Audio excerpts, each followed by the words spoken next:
can our institutions do more to prevent mass violence?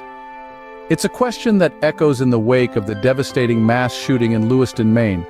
Survivors and family members of the victims have initiated a lawsuit against the Army, alleging a failure to intervene despite glaring warning signs.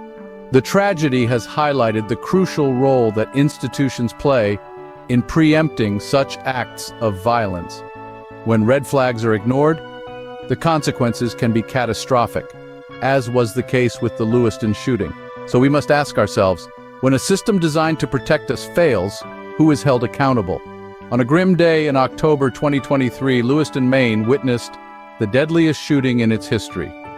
The peaceful town was shattered when Army Reservist Robert Card turned violent, causing the loss of 18 precious lives and injuring 13 others. But the tragedy was not just a single act of violence. It was the culmination of a series of missed warning signs, a tale of deteriorating mental health and violent intentions that were overlooked. Card was not a silent threat.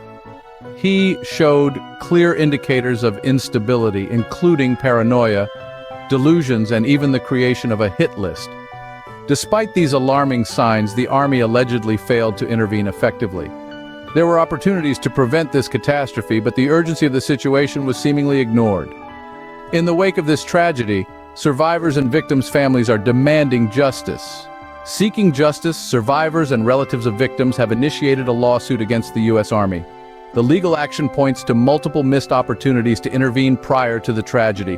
The Army is accused of overlooking alarming signs: the shooter's hospitalization, his growing paranoia and delusions, and a chilling hit list.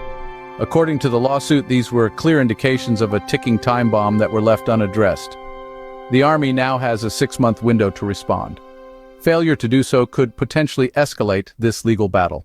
As the pursuit for justice continues, we are reminded of the critical role our institutions play in preventing such events. Stay ahead of the curve with your daily dose of news. Subscribe now and never miss a beat.